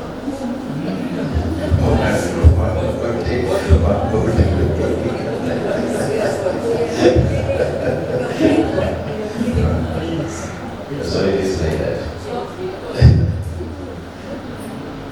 So because we are the custodian of our body, we are not supposed to damage our body. That is why it is like this. So this having notice can create problem in various levels. Today you have in first children, it will create problem for their education. Even if they study hard also, you don't take or get benefit. That is also their health, wealth, relationship. In this three area, the conversation can do damage. I think this is enough for you. Yeah, namaste. Can we come back by 10 to 40 minutes? Is that enough?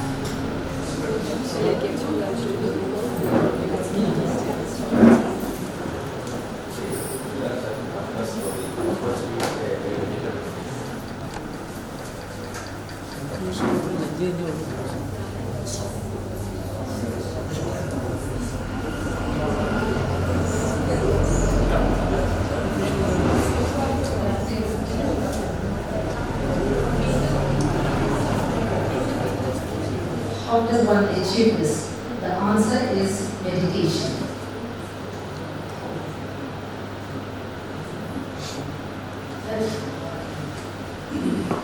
I request all of us to stay quiet because it will be a diksha for meditation to come. This was the meditation given to us by Guruji during one of our classes. And keeping the calm mind is the need of the hour now. So he is going to give the diksha for this, okay? Now breathe with your eyes closed. Breathe in and breathe out 9 times. Palms open. I'm just going to count so that we will start and finish together. 1,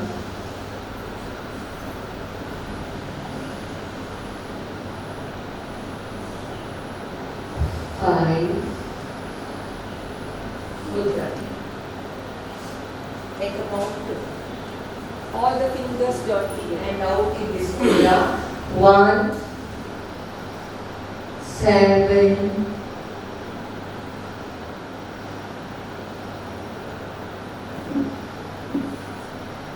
9,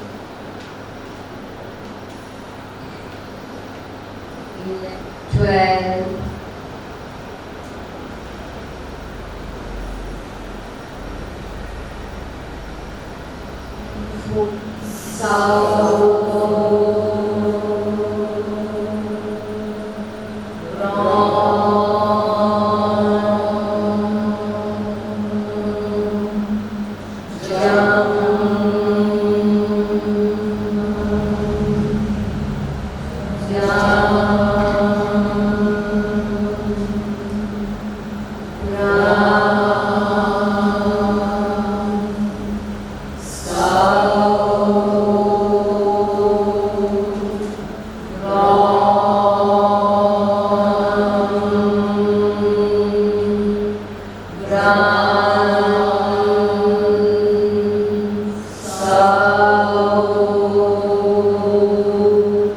Ra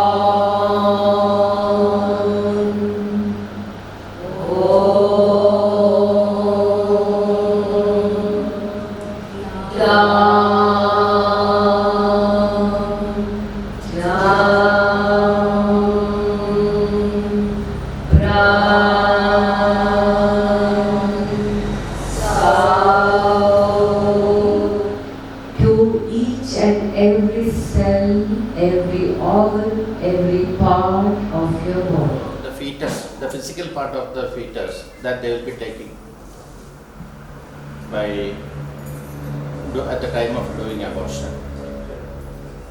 But the energy part of the body of the fetus, that the soul, that will remain there only inside the mother. Because we have seen that energy body of the mother also will have that energy body. So that will remain there only. It cannot go out. The soul of the fetus cannot go out. Then what will happen? There may be some irritation can happen to the mother, or the mother can have back pain. Like that little problem, sleeplessness may happen, and she will lose her coolness whenever some conversation happening in the house. Very fast she will get irritated. All that thing can happen. And for the consumption of the next child, many of the time this also create a problem sometimes. This already one soul is there, that can create little problem to the future. And sometimes what happens, that soul may come out with the child also. Sometimes. If it comes out with the child, most of the time the child will be hyperactive. Because he is having two souls. So the energy will be more, and it will create problem for him. So that may be one problem. Normally what we see, the children are hyperactive. It is difficult to control such children. They may be climbing on the chair, climbing on the table, and climbing on the window, then again jumping there, and they may not listen properly. Obedience may not be there. Then all such a problem can happen. And again the karmic bond, the karma dosha will be there. That is the Shishu Hatya karma dosha.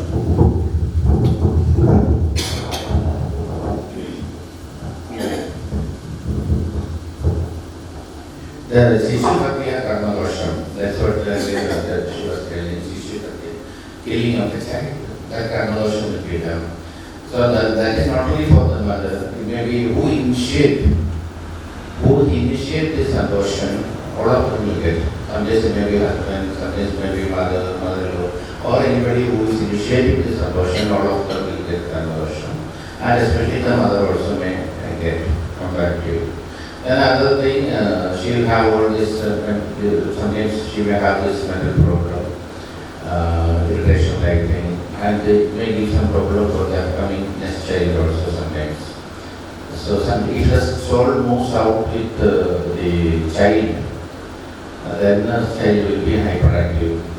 Sometimes it may not necessary, it is not necessary that always the soul will go out with the child. Sometimes it may resign, will continue to be with the feeling of the mother only. So that is actually the program. The karma dosha is definite, that also they will be getting, apart from all other programs. It is a deliberate way of healing a child. That is the program. That's why it is known as Shishu Hatya karma dosha. Suppose, say for example, it is an MGP, it is a medical termination of pregnancy. Because actually every 5th month when they do the checking, the child may have some complication.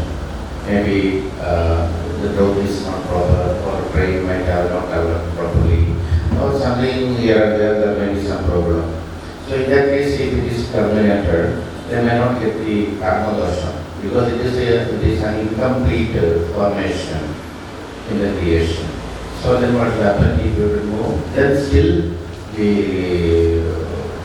other programs will be there, the soul will be there. The soul will be there, but only thing, the karma dosha may not be there. The complications which can happen to the mother, and that is the problem will only happen to the mother, not even to the daughters, they also will not get. Because deliberately they have not done it. But even the doctors, those who are doing another abortion, normal abortion, then doctor also will get the karma dosha.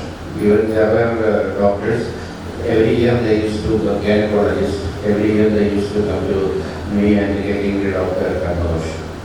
That was also happening some time back. So that is the problem with the abortion. The MTP, they will not get exactly if it is a medical termination. Everything we can say is a medical termination, but the intention is different. So sometimes they say it's an unwanted pregnancy, it's an early pregnancy, or if you don't know what, like that. So for that only the maximum problem will be there. But whereas if it is purely, genuinely, if it is a medical problem, they will not have this conclusion. But all other physical aspects and mental aspects for the mother that may continue. So if they want to have another pregnancy, it is better to liberate the soul of the aborted child.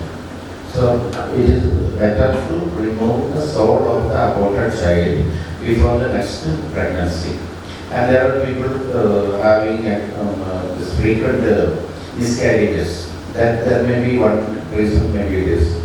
If soul is there, do not allow other offspring to grow within the womb. So miscarriages may be there. So if one or two miscarriages happen, 3 souls will be there. If 3 miscarriages happen, 3 souls will be there. Then the fourth one will be much more difficult. So these 3 will join together and it will push out the new upcoming child. So that is the problem with this NPPR. This can be, the liberation is possible in this case also. The liberation is possible, that can be done. So that the problem of this will help the problem and the mental problem or such things can be to a great extent that can be avoided. And also, if they wanted to have one more new child, it may help them if the aborted soul is liberated. That is about that. Now anything else? Because that is individual responsibility, you know. Suppose a girl become pregnant, she don't want to have that child, so she will be going and doing it abortion, you know. Not to remove the abortion. Normal feeling of the people or the even scriptures say that the abortion cannot be removed, that is to be experienced by the person who is doing this. But there are certain grounds on which the abortion can be removed. So, Guruvandana, Soyadita, Sishyadita, every abortion can be removed. Even the abortion due to abortion, that also can be removed. There are procedures laid out for that. That is possible to do that. Even leaves, even everything is having the medicinal property. And if it is put into the fire, what happens, that will be released, the medicinal properties will be released by the fire to the air. And even it will grow many places. If any herb, any medicine which can heal our body, it can heal the nature also, because whatever is because we are the microcosm and the nature is the macrocosm. So whatever is there within us, it is there, everything is there in the nature also. So if it is affecting us, if it is doing good to us, it will affect the nature also. And healing the nature is very much important, because throughout the world, everybody is only contaminating the nature. Nobody is interested in healing the nature, because it is a selfless thing. Nobody will pay money to heal the nature. So that the individual may not get any benefit. Suppose if I do one yagam and the rain comes, I will not be able to carry all the water to my home and keep it. It will be for everybody. See, same way, whatever you are doing is for the general wellness of the people. And whatever you do the individual level, because to some extent, the collective consciousness can be healed also. The collective consciousness, that is the thing which is creating problem nowadays. Everywhere it is creating a problem. So to some, whatever possible, we have to heal the nature. When the nature is healed, then only the collective consciousness also can be healed. So in that way, that this particular action will not be done as any, without any problem, you will be able to do that. And not only that, you will be rewarded also for helping the nature. Anything you do to help the nature to survive itself, because everything is created by the nature only. That is the 5 elements: water, air, everything is there, and the akasha. All these things are the 5 elements. Everything is produced, created by these 5 elements in a varied composition. So that if suppose you make suppose you want to make a marble statue, and the marble doesn't have any good quality, you cannot make a statue. It will break off very fast. And the quality of the mud. Nowadays, what happened, the yield, everybody is telling, every farmer is telling, the yield is very less. Why yield is less? Because whatever the properties are there in the earth, it is all finished. Almost all reducing and going. We are not contributing anything. We are not supplying supplying the natural manures. Instead of that, we are supplying with the artificial things. When you supply artificial things, then what will happen? The further the quality of the earth also will be ruined. So that's why nowadays we good intelligent farmers, they are putting natural manures, powder, ash, and leaves, so that they are putting, so they have very good result. Suppose everything is not with the natural manure, the taste and everything will be good, and the quality also will be good. Otherwise, you see big banana you get in the market, very big banana, but there won't be any taste. The little watery taste will be there, nothing else will be there. Because these are the quality of the earth is losing. So whatever we are doing, if we can increase the quality of the earth, quality of the water, quality of the air, that by doing all these little sacrifices or little yagas, all these things, by using the medicinal herb and wedding it, the nature also will be very happy and the nature will be trying to heal itself. So if you put that one for a major cause, that is good and it will be accepted by the nature and even by the God communities. That's no problem as such. Only effect in the cellular level. Cellular level. See, in cell we have more than 60 components, which is known. And each, because it is covered by membrane of the cell. And there are even the oxygen, then carbon dioxide, and all such things has to be transported also. So that what happens, the cell must have a permeability, cell membrane must have a permeability. And if the permeability is less, then what will happen, the transportation will be not that easy. So that one will get the cell, inside the cell will be starting out of various things, out of new, because the transportation must happen between the extracellular fluid to intracellular fluid. That is through the cell membrane. So that once it is entered inside, there are various components. Nucleus is there, Golgi apparatus are there, then reticulum is there, then smooth reticulum is there. Like that, many components are there inside. So these such components are to be activated. And there is no meaning. Suppose we do the DNA, we go to the exercise, we do many things. But inside the cell, we have 37 or 40 trillion of cells are there. How do we do the exercise for the cell? So it is not possible for the cell to do anything because there is cellular respiration. So respiration of the cell is very much important. So these are all things are not possible unless you stimulate within the cell. So this medium of the are stimulating in the cell. So the power production is there, the mitochondria is there, that is producing the power. So that also is stimulated by one medium of the eye. You chant eye because that person is lethargic. It is very difficult for him to get up in the morning. And they very suppose after doing some work, they feel so tired, they have to sleep. So in such cases, that person, if he is chanting the mantra, medium I, A-Y-I-M, like that is the chant for 108 times or 300 times. So after a few days, that weakness will go off. So that means it is stimulating. Same way the metabolic waste is person. So that also there is mantra is there. If you chant that one, that metabolic waste will be excreted from the cell. So like that, it is most of this mantra is actually impacting on the inside components of the cell. So there is no other medicine, there is no other thing which can stimulate the cell, within the cell. Isn't it? So that only alcohol is a substance which can go inside the cell. Alcohol, along with oxygen, along with other nutrients. Only alcohol will go. That's why any disease developed due to alcohol is very difficult to revive. Very difficult to revive because it is damaging the core of the existence. It is damaging the core of the existence of an individual.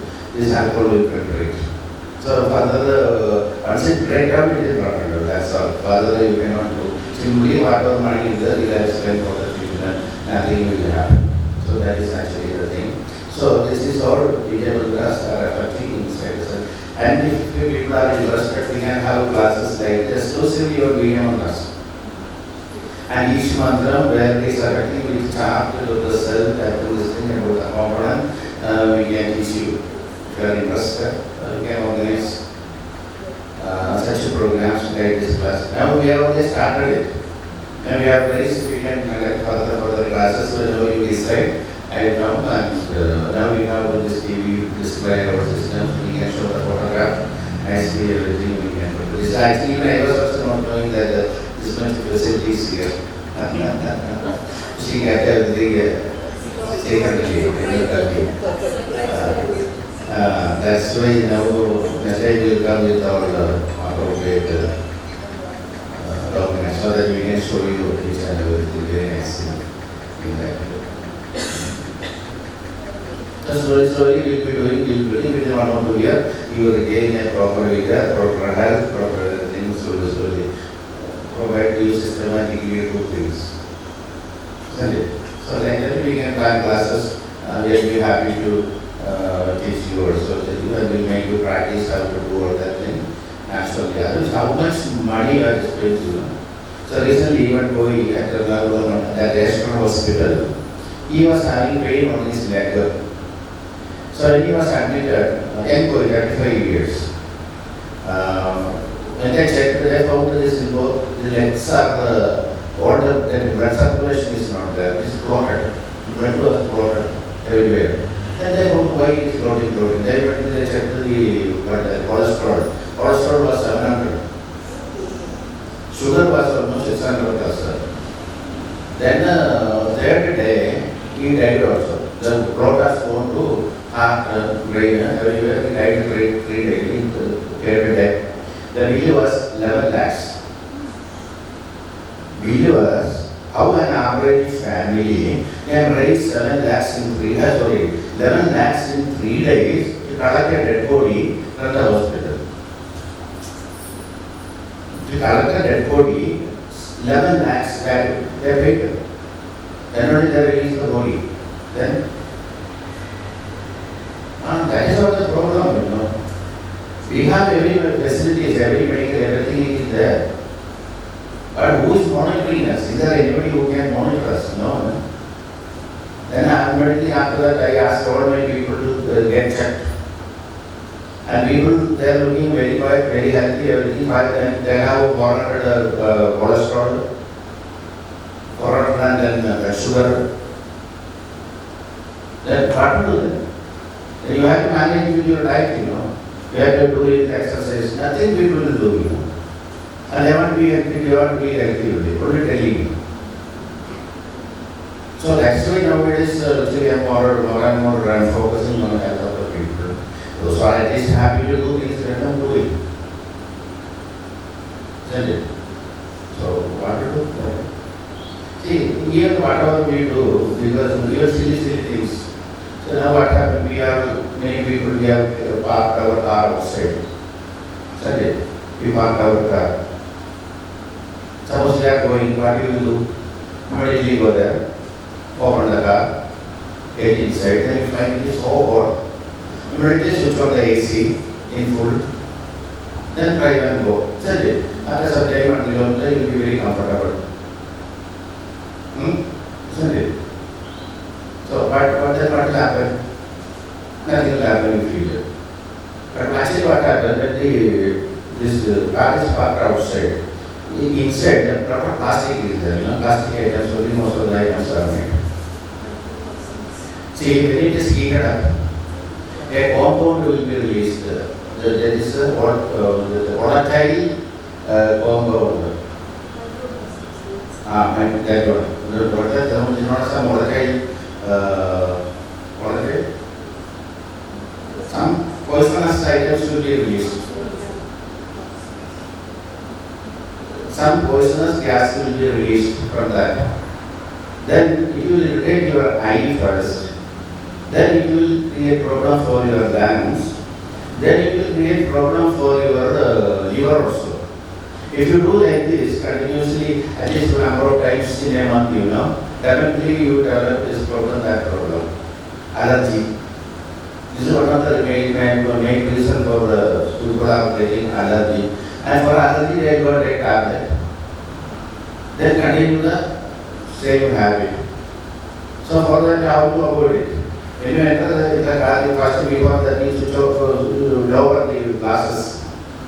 And if you are drive without AC and by lowering the glass. So after driving 1 kilometer, all these chemicals will go. This actually volatile organic compound. Sorry, volatile organic compound. Remember this. I know we are parking in the sun. Volatile organic compound. It's so injurious. How many of us know this? And who will tell us? This is doctors most of them, they might be knowing it, but normally they are not both of us.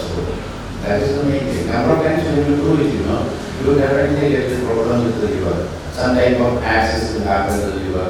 All these things will happen. Then you have to go to the medical treatment. They just silly things, whatever we are doing, that's what we get in the code. So that's why we have to maximum this media mantras are focusing on. It's only vibration, as you are telling, it's only vibration which is creating. The vocal cord is creating the vibration, and it is passed on to the entire body through the blood, through the bone, through the flesh, everything it is passed on. So it will go everywhere. It will stimulate. See, when there is a toxic material within the body, in our cell, the vibration of the cell also changes. When the vibration of the cell changes, the input to the white cell will be less, and the excretion of the cell also will be less. So then that is the possible cause of the disease. When any toxic material is remaining in the cell, bacteria or some other organism can come inside. Because they will remain wherever the eatables are there. What is their eatables? They have to be filtered, and that is available very much available in the cell itself. So they will sit there and replicate, and you see that bacteria is there, this bacteria is there, or that virus is there, this is there. Why it is remaining there? Because the food is there. Even for the cancerous growth, if you take so much glucose, definitely the cancer growth will be more. So as far as possible, you avoid the glucose, sugary items. Like the simple things if you know it, So it will be very good to eat. Otherwise, if you go to hospital, I don't say that you won't go. If you have those problems, you can go to hospital. Because we have two doctors.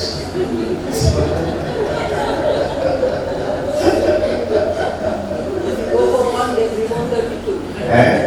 If you go for one, they will remove the two. One is free. The Guruvandana puja. You are all, everybody knows about Bija Mantras and the importance of it, and hopefully everybody will continue that. And also, I request Swati to organize one session here in this, and even Guruji said that he is free, he also will come here. Please.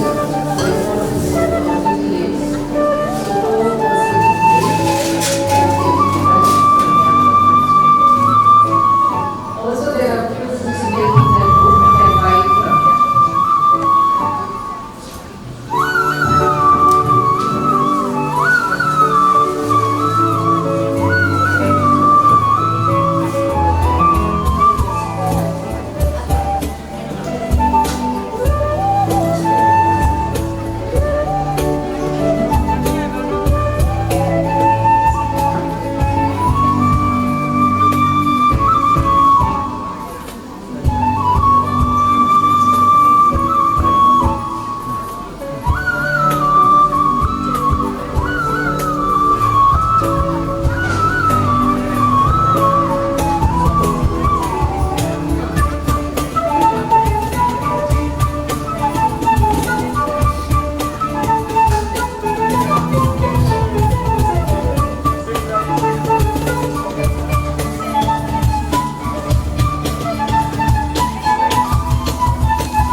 Now can you see?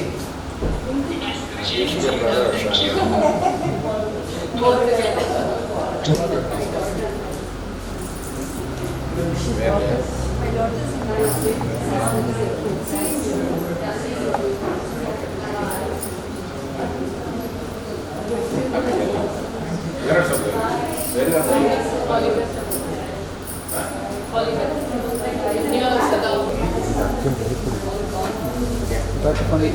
down.